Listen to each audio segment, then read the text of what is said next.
Good evening, I'm Brian Reagan. This is Tyler Kelly. And we welcome you to our Twilight Talks on Abraham. And tonight we are in Genesis 18, verses 16 through 33. Tyler? The men set out from there, and they looked toward Sodom, and Abraham went with them to set them on their way. The Lord said, Shall I hide from Abraham what I am about to do? Seeing that Abraham shall become a great and mighty nation, all the nations of the earth shall be blessed in him. No, for I have chosen him, that he may charge his children and his household after him to keep the way of the Lord by doing righteousness and justice. So the Lord may bring about for Abraham what he has promised him. Then the Lord said, How great is the outcry against Sodom and Gomorrah, and how very grave their sin. I must go down and see whether they have done altogether according to the outcry that has come to me, and if not, I will know. So the men turned from there and went toward Sodom, while Abraham remained standing before the Lord. Then Abraham came near and said, Will you indeed sweep away the righteous with the wicked? Suppose there are 50 righteous within the city. Will you then sweep away the place and not forgive it for the 50 righteous who are in it? Far be it from you to do such a thing, to slay the righteous with the wicked, so the righteous fare as the wicked. Far be that from you. Shall not the judge of all the earth do what is just? And the Lord said, If I find at Sodom 50 righteous in the city, I will forgive the whole place for their sake. Abraham answered, Let me take it upon myself to speak to the Lord, I who am but dust and ashes. Suppose 5 of the 50 righteous are lacking. Will you destroy the whole city for lack of 5? And he said, I will not destroy it if I find 45 there. Again he spoke to him, Suppose 40 are found there. He answered, For the sake of 40 I will do it. Then he said, Oh, do not let the Lord be angry if I speak. Suppose 30 are found there. He answered, I will not do it if I find 30 there. He said, Let me take it upon myself to speak to the Lord. Suppose 20 are found there. He answered, For the sake of 20 I will not destroy it. Then he said, Oh, do not let the Lord be angry if I speak just once more. Suppose 10 are found there. He answered, For the sake of 10 I will not destroy it. And the Lord went his way when he had finished speaking to Abraham, and Abraham returned to his place. All right. And so, interesting thing going on here. First of all, one of the things that you want to notice is the Lord wants to communicate with Abraham because Abraham is in covenant with him. It's God's will for God's children who are in covenant with him to know his will. That's plain right here. No. Okay. God's going to do something. That makes it what? God's will? God's will. God says within himself, Since I'm in this covenant with Abraham, I've made him this promise, and the entire planet is going to be affected because of the promise with Abraham. I really should let him know what I'm going to do in his backyard. Mm-hmm. So God tells him. And now we start to see some of the character of Abraham. He begins at what mighty number, Tyler? 50. 50. And you say, no. He begins at 50. He makes various statements to show that he's not trying to presume too much in his relationship and covenant with God. I'm just dust and ashes. Don't be mad with me. He starts at 50.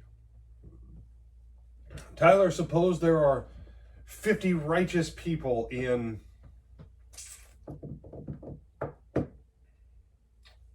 Atlanta. Okay. You say, well, brother, Atlanta's a big place. Surely there's at least 50. Well, I don't know. I mean, we don't have a super strict definition so far of what righteous means. So I don't know what Abraham's understanding of righteous was. What if there's 45? No, not for 45. What if there's 5 less? No, not for 40. All right, 40, yeah. Well, no, last time I was at Atlanta. How about 30? 30? Yeah, 30. Abraham quits at 10. And I'll throw out a hypothesis. It's not mine. It's one that I learned from one of my professors. but it's kind of stuck with me because, yeah, it's kind of a valid way to understand why he probably quit at 10. 2 Peter chapter 2 tells us that Lot was, what's the R word? Righteous. Righteous. Now some of you go, what? No, Lot was righteous. His soul was vexed every day because he lived in Sodom and Gomorrah. That dude's conscience took a beating every day. And you say, how come he didn't leave? Because you remember when he cut the deal with his uncle?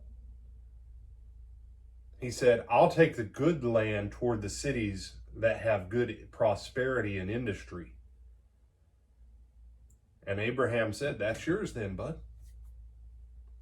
Lot really doesn't have any place else to go. He kind of stuck himself. You say, well, what if Abraham would have chose that direction? I wonder if Abraham would have chose that direction if Sodom and Gomorrah would have been Sodom and Gomorrah. You know, but Lot made his decision that direction. That's all he's got to work with. So he doesn't really have a lot of places to go because everything else is his uncle's. And Abraham's already rescued Lot. Abraham has already put the king of Sodom and Gomorrah and all those other kings in check, since he had to rescue them and all their people from other kings. So here's Lot now. Lot is married. When Lot was taken hostage, he didn't have a wife and kids. So some time has passed, probably about 15 to 20 years. So you have Lot.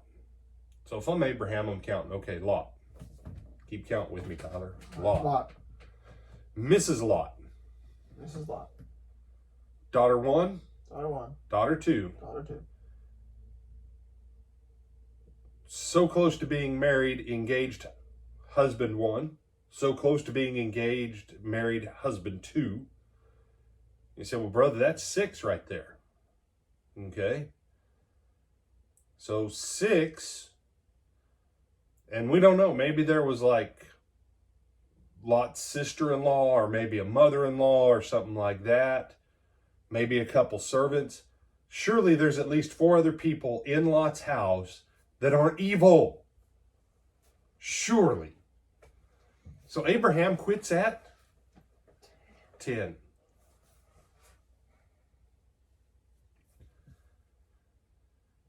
You remember how many people get dragged out of the city, Tyler? I get dragged out 4. 4. 4 get dragged out. Lot has a hard time leaving the city. His affections were tied to those people. He wanted them to do good and do right. He wanted them to change their path. But the angels had to drag him, his daughters, and his wife out. Because the sons-in-law that were like, you know, probably within 60 days of the actual marriage ceremony, if I had to guess, they're like, dude, you're a rich businessman and you got some fine looking daughters, but we're going out for the crazy, wild, evil party with all the other men tonight. You and your virgin daughters and your wife, you stay in the house. You say, that's not quite how it went. Pretty close. Mm-hmm. Those 2 sons-in-law, they were just as bad as everything else in Sodom. But here's the other part of that. Where do we have an idea of where Mrs. Lot came from? She probably came from Sodom and Gomorrah. Where were the daughters raised? In Sodom and Gomorrah. So when the angels drag the 4 of them out before the destruction comes, Mrs. Lot turns to go back because that's where she wants to be. It's not just that she glanced over her shoulder. No, she turned back. Lot and his 2 daughters, I'm going to guess as soon as mom turned into a pillar of salt that the daughters were like, whoa. Okay, now we're hustling. And I'll keep going. Now, I'm not going to go into all the rest of the details of it, but Lot's daughters were pretty bad too. I get their logic. They thought that was the end of everything, that there was nothing else left.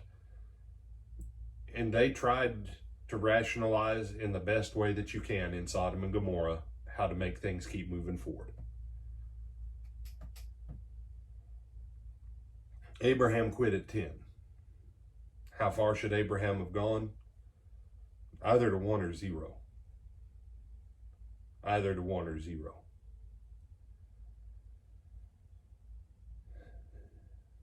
When you are making intercession with God, you say, no, this is where all this is going. When you're making intercession with God, don't stop at what you think is reasonable. Don't stop at what necessarily logically makes sense to you. Learn a lesson from Abraham. How far would God have gone? I think God probably would have gone all the way down to 1 or 0. Because God's like, yeah, no, if that's what you want, Abraham. Because why? He was now in covenant. And now it was not just a one-sided covenant like it had been. But now that Abraham had invested blood in his own circumcision into the covenant,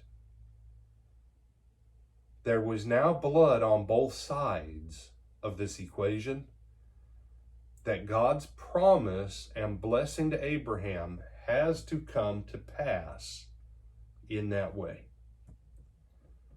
And so Abraham has an ability and a position to intercede with God that Lot and no one else had on the earth at that time, with the exception of maybe Melchizedek.